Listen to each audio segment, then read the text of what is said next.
Hello guys!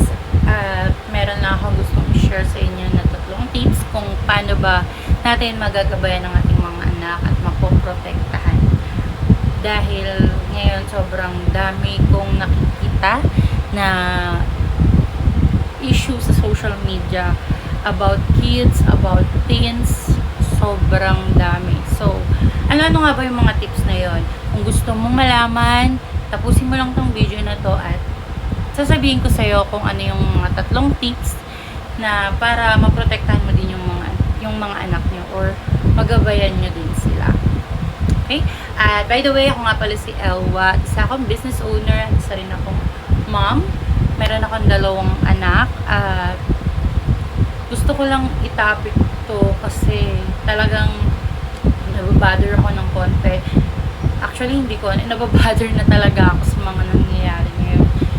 Lalo na nakikita ko sa social media at talagang kailangan na nating gabayan ng mabuti ang ating mga anak para hindi sila masangkot sa mga ganitong klaseng problema.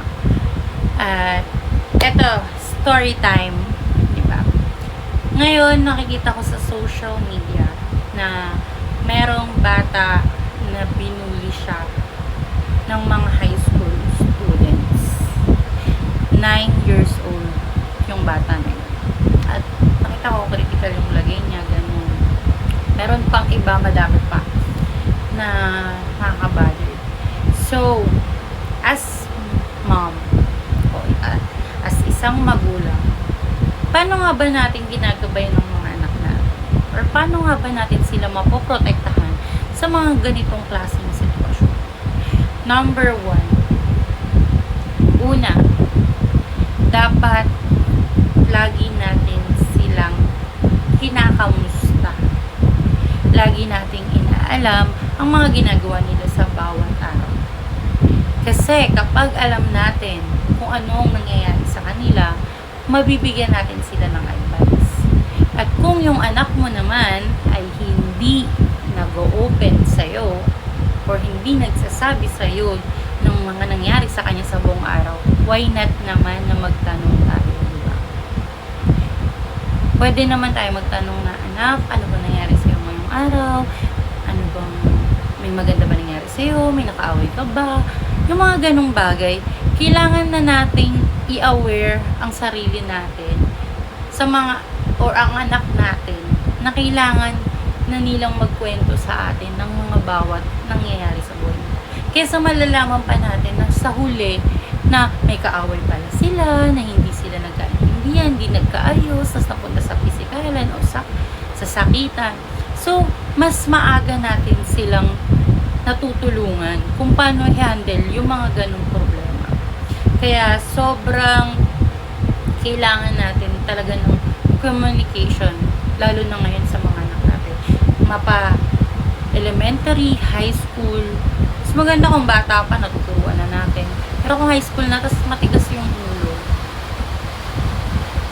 talagang kailangan natin ng matinding pasensya at komunikasyon sa mga anak natin.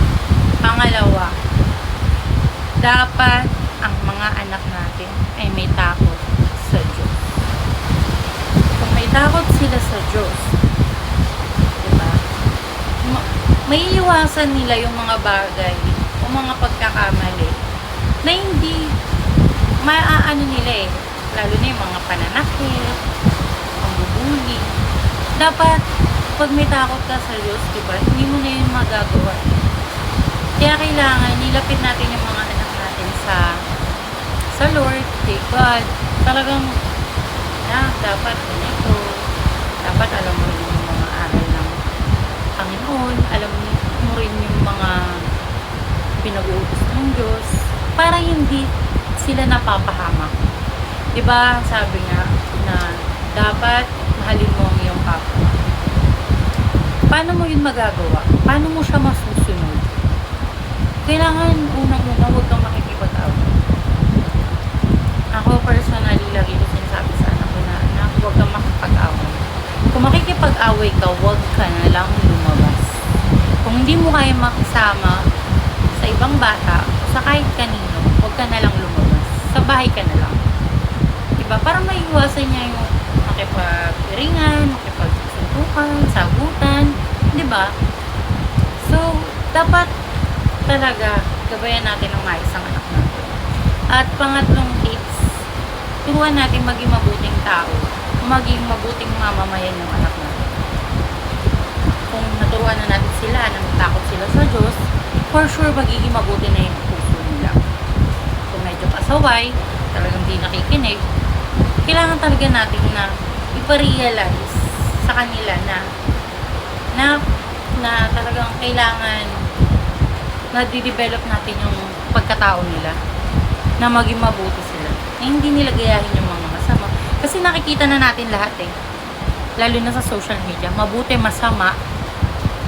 Alam na nila yung mabuti, masama, pero alin doon ang susundin nila? Lahat ba yung gagayahin nila? Di ba hindi? So, kailangan ma-educate din natin ang ating mga anak na pagka hindi maganda yung nakikita mo sa social media, i-scroll mo na pagka wala kang mapupulot na aral doon, scroll mo na. Diba? Kung nakakatawa naman, pwede ka naman magstay, pero pagka mga walang kwenta or hindi talaga maganda, scroll mo na. Kasi may choice ka naman. Yun yung pwede natin iparealize sa mga anak natin. Kasi hindi na natin mapifilter kung ano yung makikita nila sa social media. Hindi na natin mapifilter kung ano yung environment na meron sila sa labas. So tayo, as a mom, nasa bahay, na umuwi naman sila, kailangan talaga natin ng malalim na komunikasyon sa mga anak natin. Na para mapagtagumpayan natin yung mga bagay na gusto nating i-adapt nila, na gusto natin talaga na makita nila na alam pa rin nila yung tama at mali kahit nasang lugar sila.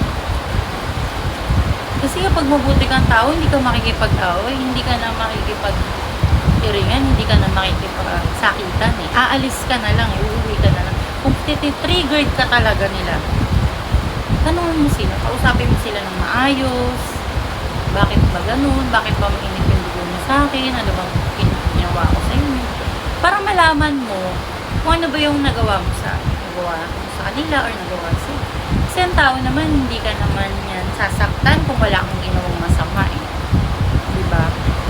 So kung nananahimik ka lang, nasisantabi ka lang, kung mabait ka naman or mabuti ka, hindi ka naman para galawin ka ng mga yan diba? Ayun lang yung tsaka turuan din natin yung anak natin na pumili rin ng tamang kaibigan para at the end of the day, kahit kasama nila yung kaibigan nila, basta maayos naman yun, not kilala nyo, go lang. Pero kung alam nyo naman na alanganin yung mga kaibigan nila, ilayo nyo na, ilaylo nyo na siya nang hindi niya namamalayan, or pa-realize mo sa anak mo na kailangan mo nang lumaylo dyan sa ganyang kaibigan kasi hindi yan makakatulong sa'yo, makakasama yan sa'yo, at may impluwensyahan ka na. Ayun lang mga mami, talagang lang ako, nababother ako sa mga news ngayon. Bantayan natin ang anak natin, protektahan natin sila, at palakihin natin silang mabuting tao. At naniniwala ako na ang tao mabuti talaga. Wala namang masamang tao Nagiging masama lang sila dahil sa experience nila, sa napagdaanan nila sa buhay, o sa mga masasamang nangyari o trauma na naranasan nila. Kaya mga mami, talagang ingatan po natin ang ating mga anak. At kung nagustuhan nyo tong video na to, i-like nyo pala at i-share ang video na to at para ma-notify kayo sa next video ko. At marami pa akong i-share sa inyo na tips, hindi lang sa paggabay sa mga anak, kundi rin sa pagnenegosyo. At kung interested ka rin about sa business, pwede mo rin ako mapanood or mag-vlog ako about sa business. Okay? Maraming salamat sa panonood nyo at sana may nakuha kayong aral o na pwede nyong gawin din sa inyong mga anak. Salamat.